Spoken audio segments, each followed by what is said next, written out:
Hello everyone, welcome back to my YouTube channel real nurse stories Jeeshma. അപ്പോൾ ഇന്ന് ഞാൻ കേരളത്തിൽ BSc നഴ്സിംഗ് അഡ്മിഷൻ എടുക്കാൻ പോകുന്നവർക്ക് എല്ലാവർക്കും ഉണ്ടാകുന്ന ഒരു ഡൗട്ടാണ് ഫീ സ്ട്രക്ചർ എങ്ങനെയായിരിക്കും പ്രൈവറ്റ് നഴ്സിംഗ് കോളേജിൽ. മാനേജ്മെൻറ്റ് കോട്ടയിൽ അഡ്മിഷൻ കിട്ടിയ ഡൊണേഷൻ കൊടുക്കണോ? LBS വഴി പ്രൈവറ്റ് നഴ്സിംഗ് കോളേജിൽ മെറിറ്റ് സീറ്റ് കിട്ടിയാൽ നിങ്ങളുടെ ഫീ സ്ട്രക്ചർ എങ്ങനെയായിരിക്കും എന്നുള്ളതിനെക്കുറിച്ച്. അപ്പോൾ ഇന്നത്തെ വീഡിയോയിൽ ഞാൻ ഇതിനെക്കുറിച്ചൊക്കെ ഒരു ഡീറ്റെയിൽഡ് ആൻഡ് അപ്ഡേറ്റഡ് ആയിട്ടുള്ളൊരു എക്സ്പ്ലനേഷൻ വീഡിയോ ആണ് ഇടാൻ പോകുന്നത്. അപ്പം ആവശ്യമുള്ളവർ തീർച്ചയായിട്ടും സ്കിപ്പ് ചെയ്യാതെ കാണുകയാണെങ്കിൽ നിങ്ങൾക്കിത് ഹെൽപ്ഫുൾ ആയിരിക്കും. അപ്പം നിങ്ങൾ ആദ്യമായിട്ട് എൻ്റെ ചാനൽ കാണുന്നവരാണെങ്കിൽ നിങ്ങൾ എൻ്റെ ചാനൽ സബ്സ്ക്രൈബ് ചെയ്യണം, ലൈക്ക് ചെയ്യണം, ഷെയർ ചെയ്യണം, കമൻറ്റ് ചെയ്യണം. അപ്പോൾ അത് എനിക്കിനിയും നിങ്ങളുടെ മുന്നിൽ ഇതുപോലുള്ള ഇൻഫർമേഷനായിട്ട് വരാൻ ഒരു ഇൻസ്പിറേഷൻ ആവും. അപ്പോൾ ആദ്യം തന്നെ LBS വഴി പ്രൈവറ്റ് നഴ്സിംഗ് അഡ്മിഷൻ എടുത്താലുള്ള ഫീ സ്ട്രക്ചറിനെ കുറിച്ച് പറയാം. ഇപ്പോൾ ഓൾറെഡി നിങ്ങൾക്കറിയാമായിരിക്കും LBS science and technology website വഴിയാണ് ഏറ്റവും സുതാര്യമായ രീതിയിൽ കേരളത്തിലെ ഗവൺമെൻറ്റിലും പ്രൈവറ്റ്, അതായത് സെൽഫ് ഫിനാൻസിങ് കോളേജിലൊക്കെ അഡ്മിഷൻ എടുക്കുന്നത്. LBS വഴി സെൽഫ് ഫിനാൻസിങ് കോളേജിൽ 50% സീറ്റ് മെറിറ്റ് അഡ്മിഷന് വേണ്ടിയുള്ളതാണ്. LBS ത്രൂ അഡ്മിഷൻ കിട്ടുകയാണെങ്കിൽ, അതായത് പ്രൈവറ്റ് നഴ്സിംഗ് കോളേജിലാണെങ്കിലും ഗവൺമെൻറ് നഴ്സിംഗ് കോളേജിലാണെങ്കിലും LBS ത്രൂ ആണ് നിങ്ങൾക്ക് അഡ്മിഷൻ കിട്ടുന്നതെങ്കിൽ, ഗവൺമെൻറ് നഴ്സിംഗ് കോളേജിൽ ഓൾറെഡി ഞാനൊരു വീഡിയോയിൽ ചെയ്തിട്ടുണ്ടായിരുന്നു എത്ര ഫീസാവും എന്നൊക്കെ. അപ്പോൾ ഇത് പ്രൈവറ്റ് നഴ്സിംഗ് കോളേജിനെ പറ്റി പറയാം. LBS ത്രൂ അഡ്മിഷൻ കിട്ടിയാൽ പ്രൈവറ്റ് നഴ്സിംഗ് കോളേജിൽ ട്യൂഷൻ ഫീസ് 80,328 80,328 രൂപയാണ് പെർ ഇയർ. നേരത്തെ 70,000 സംതിങ് ആയിരുന്നു. അപ്പോൾ ഈ വർഷം അത് ഇൻക്രീസ് ചെയ്ത് 80,328 പെർ ഇയർ ആക്കിയിട്ടുണ്ട്. അപ്പോൾ അത് എല്ലാ കോളേജിലും നിങ്ങൾക്ക് LBS ത്രൂ ആണ് അഡ്മിഷൻ കിട്ടുന്നതെങ്കിൽ ഈ ട്യൂഷൻ ഫീസ് ഫിക്സ്ഡ് ഒരു എമൗണ്ട് ആയിട്ട് എല്ലാ കോളേജിലും ഗവൺമെൻറ് നിശ്ചയിച്ച രീതിയിലുള്ള ഒരു ഫീസാണ് ഈ ട്യൂഷൻ ഫീസ്. ഇതിൽ മാറ്റം ഉണ്ടാവില്ല. അപ്പോൾ ട്യൂഷൻ ഫീസ് ഫിക്സ്ഡ് ആയിരിക്കും LBS ത്രൂ അഡ്മിഷന്. ഇനി അങ്ങോട്ടുള്ള ഫീസൊക്കെ നമുക്കൊരു അപ്രോക്സിമേറ്റ് വാല്യൂ മാത്രമേ പറയാൻ പറ്റുള്ളൂ. ട്യൂഷൻ ഫീസ് മാത്രം ഫിക്സ്ഡ് റേറ്റ് പറയാം.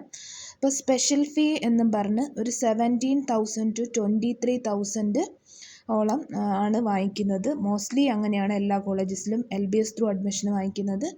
പിന്നെ ഹോസ്റ്റൽ ആൻഡ് മെസ് ഫീ ആണ്. നമ്മൾ വിചാരിക്കാത്തൊരു എമൗണ്ട് വരുന്നത് ഹോസ്റ്റൽ ആൻഡ് മെസ് ഫീയിലാണ്.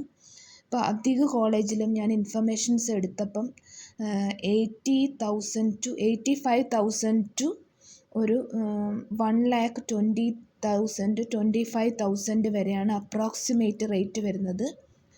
ഇവിടെ ഇമ്പോർട്ടൻ്റ് ആയൊരു കാര്യം, ഇവിടെ ഡൊണേഷൻ ഇല്ല എന്നുള്ളതാണ്. അപ്പോൾ പ്രൈവറ്റ് നഴ്സിംഗ് കോളേജിൽ LBS ത്രൂ അഡ്മിഷൻ കിട്ടിയാൽ ഡൊണേഷൻ കൊടുക്കേണ്ടതില്ല, ഡൊണേഷൻ വാങ്ങിക്കില്ല. ഇനി മാനേജ്മെൻറ്റ് കോട്ട അഡ്മിഷൻ എടുക്കുമ്പോൾ എങ്ങനെയാണ് ഫീ സ്ട്രക്ചർ എന്ന് നോക്കാം. മാനേജ്മെൻറ്റ് കോട്ട അഡ്മിഷൻ നിങ്ങൾക്ക് എടുക്കാൻ പറ്റുന്നത് ഒന്നുകിൽ നിങ്ങൾ ഡയറക്റ്റായി കോളേജ് വഴിയോ അല്ലെങ്കിൽ അസോസിയേഷൻ വഴിയൊക്കെയാണ് അഡ്മിഷൻ എടുക്കുക.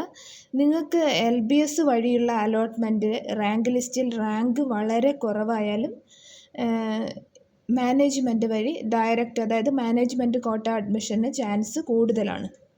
മാനേജ്മെൻറ്റ് കോട്ടയിൽ private college BSc nursing fees approximately 1 lakh to 2.5 lakh per year ആണ്. ഇപ്പോൾ ചിലപ്പോൾ 4 ഇയേഴ്സിൽ ഓരോ ഇയറും നിങ്ങളുടെ ഫീസ്, ട്യൂഷൻ ഫീസ് ഇങ്ങനെ വാരി ചെയ്യും. അപ്പോൾ ട്യൂഷൻ ഫീ മാത്രം മിനിമം 5 lakh to 10 lakh കൂടെ, ചിലപ്പോൾ സ്പെഷ്യൽ ഫീയും കൂടെ ഇൻക്ലൂഡ് ചെയ്തിട്ട് 5 to 10 lakh വരും. പിന്നെ മെസ് ആൻഡ് ഹോസ്റ്റൽ ഫീ ഒക്കെ വേറെയും കൂടെ ഇതിൻ്റെ ഇൻക്ലൂഡ് ചെയ്യാതെ വേറെ വരും. ഹോസ്റ്റൽ ആൻഡ് മെസ് ഫീ നേരത്തെ പറഞ്ഞതുപോലെ തന്നെ 85,000 to 1,25,000 ആ ഒരു റേഞ്ചിലാണ് വരുന്നത്. Hostel and mess fee LBS through admission ആണെങ്കിലും മാനേജ്മെൻറ്റ് കോട്ടയാണെങ്കിലും ഓൾമോസ്റ്റ് സെയിം ആയിരിക്കും. ഇത് ഓരോ കോളേജിലും ഡിഫറെൻ്റ് ആയിരിക്കും. അപ്പോൾ നിങ്ങൾ അഡ്മിഷൻ എടുക്കുന്ന സമയത്ത് hostel and mess fee separate ആയിട്ട് എത്ര വരും എന്ന് ചോദിക്കണം. ചില കോളേജിൽ 85,000 സ്റ്റാർട്ടിംഗ് ആയിരിക്കും. പക്ഷേ ചില കോളേജിൽ 1,25,000 ആ റേഞ്ചിലൊക്കെയുള്ള കോളേജുണ്ട്. അപ്പോൾ നിങ്ങളത് പ്രത്യേകം ആദ്യം അന്വേഷിച്ചിട്ട് വേണം ഓപ്ഷൻ കൊടുക്കുക. ഇവിടെ എല്ലാവർക്കും ഡൊണേഷൻ ഉണ്ടോ, എങ്ങനെയാണ് എന്നൊക്കെ ഒരു ഡൗട്ട് ഉണ്ടാവും. ആക്ച്വലി കേരളത്തിൽ ഡൊണേഷൻ വാങ്ങിക്കുന്നത് ഇല്ലീഗലാണ്. പ്രൈവറ്റ് നഴ്സിംഗ് കോളേജിൽ ഗവൺമെൻറ് റൂള് പ്രകാരം ഡൊണേഷൻ വാങ്ങിക്കാൻ പാടില്ല എന്നൊരു റൂളുണ്ട്. പക്ഷേ പ്രാക്ടിക്കൽ റിയാലിറ്റി പ്രകാരം ചില കോളേജസ് അൺഒഫീഷ്യലായിട്ട് കുട്ടികളോട് ഡൊണേഷൻ ചോദിക്കുന്നുണ്ട്. എല്ലായിടത്തും ഇല്ല. കോളേജ് ഡിമാൻഡ് അനുസരിച്ച് ഇത് മാറിക്കൊണ്ടിരിക്കും. അൺഒഫീഷ്യൽ റിയാലിറ്റി എന്ന് പറഞ്ഞാൽ സാധാരണ ഒരു 50,000 to 3 lakh വരെ ഡൊണേഷൻ ഇപ്പോഴും വാങ്ങിക്കുന്ന മാനേജ്മെൻറ്റ്സ് ഉണ്ട്. പക്ഷേ ആക്ച്വലി ഇത് റൂളിന് അഗെയിൻസ്റ്റ് ആണ്. അപ്പം ഡൊണേഷൻ നിങ്ങൾ കൊടുക്കുന്ന കേസിൽ മാനേജ്മെൻറ്റ് നിങ്ങൾക്ക് അതിനു വേണ്ടി ഒരു സ്പെഷ്യൽ റെസിപ്റ്റ് തരില്ല. അപ്പോൾ ഇതിന് ലീഗൽ പ്രൊട്ടക്ഷൻ ഒന്നും ഉണ്ടാവില്ല. പിന്നെ നിങ്ങൾക്ക് ഇതിനെപ്പറ്റി എന്തെങ്കിലും കംപ്ലൈൻറ്റ് ചെയ്യാനെങ്കിൽ നിങ്ങളുടെ കയ്യിൽ ഒരു പ്രൂഫ് ഉണ്ടാകില്ല. അപ്പം നിങ്ങൾക്ക് കംപ്ലൈൻറ്റ് ചെയ്യാൻ കഴിയില്ല. ഇപ്പോൾ ക്ലിയറായി പറയുകയാണെങ്കിൽ ഡൊണേഷൻ എന്ന് പറയുന്നത് കംപ്ലീറ്റ്ലി ഇല്ലീഗലാണ്. പക്ഷേ ചില കോളേജസൊക്കെ അൺഒഫീഷ്യലായിട്ട് ഡൊണേഷൻ എടുത്തിട്ട് ലാസ്റ്റ് ടൈമിലൊക്കെ അഡ്മിഷൻ എടുക്കാറുണ്ട്, കുട്ടികൾക്ക് അഡ്മിഷൻ കൊടുക്കാറുണ്ട്. ഇനി നമുക്ക് LBS മെറിറ്റ് സീറ്റും മാനേജ്മെൻറ്റ് കോട്ട സീറ്റും തമ്മിലൊന്ന് കമ്പയർ ചെയ്യാം. ഇത് പ്രൈവറ്റ് നഴ്സിംഗ് കോളേജിൻ്റെ കാര്യമാണ് പറയുന്നത്. ഇപ്പോൾ LBS മെറിറ്റ് സീറ്റിലൂടെ നിങ്ങൾക്കൊരു പ്രൈവറ്റ് നഴ്സിംഗ് കോളേജിൽ അഡ്മിഷൻ കിട്ടുകയാണെങ്കിൽ അവിടെ ലോ ഫീസായിരിക്കും, നോ ഡൊണേഷൻ, ഹൈ കോമ്പറ്റീഷൻ. പിന്നെ ഇത് ട്രാൻസ്പെറൻ്റ് ആയിരിക്കും, സുതാര്യമായിട്ടായിരിക്കും ഇതിൻ്റെ അഡ്മിഷൻ പ്രൊസീജിയറും എല്ലാ കാര്യങ്ങളും തന്നെ. ഫീസ് വാങ്ങിക്കുന്നതായാലും എല്ലാം വളരെ സുതാര്യമായിട്ടുള്ളൊരു പ്രൊസീജിയറായിരിക്കും. പക്ഷേ മാനേജ്മെൻറ്റ് കോട്ട എന്ന് പറയുമ്പോൾ ഹൈ ഫീസായിരിക്കും, ഡൊണേഷൻ ചാൻസ് ഉണ്ട്, ഇല്ലീഗലാണെങ്കിലും ചാൻസ് ഉണ്ട്. ഈസി അഡ്മിഷൻ, നിങ്ങൾക്ക് അഡ്മിഷൻ പെട്ടെന്ന് എടുക്കാൻ പറ്റും.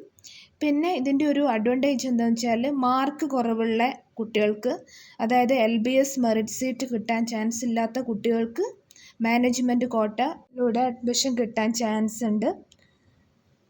എൻ്റെ ഹോണസ്റ്റ് ആയിട്ടുള്ളൊരു അഡ്വൈസ് എന്താണെന്ന് വെച്ചാൽ മാർക്ക് നല്ലതാണെങ്കിൽ നിങ്ങൾ LBS വഴി മാത്രം അഡ്മിഷൻ എടുക്കുക. അത് അപ്പോൾ ഓൾറെഡി LBS അഡ്മിഷൻ എത്ര മാർക്ക് വേണം, എത്ര മാർക്കുള്ളവർക്ക് ചാൻസ് ഉണ്ട് എന്നൊക്കെയുള്ള ഒരു ഡീറ്റെയിൽഡ് വീഡിയോ, അതിൻ്റെ കംപ്ലീറ്റ് LBS അഡ്മിഷനെ കുറിച്ചുള്ള കംപ്ലീറ്റ് വീഡിയോ ഞാൻ എൻ്റെ ചാനലിൽ ഇട്ടിട്ടുണ്ട്. അപ്പോൾ നിങ്ങൾക്കത് കാണാവുന്നതാണ്. ഇനി നിങ്ങൾക്ക് റാങ്ക് കുറവാണെങ്കിൽ മാനേജ്മെൻറ്റ് ബാക്കപ്പായിട്ട് വെക്കുക. LBS ത്രൂ നിങ്ങൾ അപ്ലിക്കേഷൻ കൊടുക്കണം തീർച്ചയായും, പക്ഷേ മാനേജ്മെൻറ്റ് ബാക്കപ്പാക്കി വെക്കുക. പിന്നെ ക്രിസ്ത്യൻ മൈനോറിറ്റി വിഭാഗത്തിലുള്ള കോളേജസിലേക്ക് നിങ്ങൾക്ക് AMCS FNCK വഴി അപേക്ഷിക്കാം. പിന്നെ അല്ലാത്തവർക്കൊക്കെ PNC MAC വഴി അപേക്ഷിക്കാം. അതൊക്കെ അസോസിയേഷനാണ്, അപ്പോൾ അതുവഴി അപേക്ഷിക്കാം.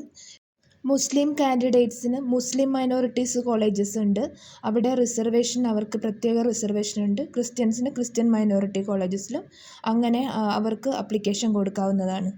പിന്നെ നിങ്ങൾക്ക് എഡ്യൂക്കേഷൻ ലോണ് എത്ര ഫീസ് ഉണ്ടെങ്കിലും നിങ്ങൾക്ക് എഡ്യൂക്കേഷൻ ലോൺ എടുക്കാൻ പറ്റുന്നതാണ്. ഇത് പ്രൊഫഷണൽ കോഴ്സും ജോലി അഷ്യൂർ ചെയ്യുന്ന കോഴ്സും ആയതുകൊണ്ട് തന്നെ നിങ്ങൾക്ക് എഡ്യൂക്കേഷൻ ലോൺ കിട്ടാൻ പ്രയാസം ഉണ്ടാവില്ല.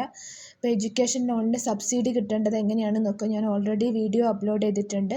നിങ്ങൾക്ക് താല്പര്യമുണ്ടെങ്കിൽ എൻ്റെ ചാനലിൽ കയറി ആ വീഡിയോസൊക്കെ കാണാം. പ്രത്യേകം ശ്രദ്ധിക്കേണ്ട ഒരു കാര്യം, ഒരിക്കലും നിങ്ങളൊരു ലാസ്റ്റ് നിമിഷം പോയിട്ട് ഒരിക്കലും പാനിക്കായിട്ട് അഡ്മിഷൻ എടുക്കരുത്.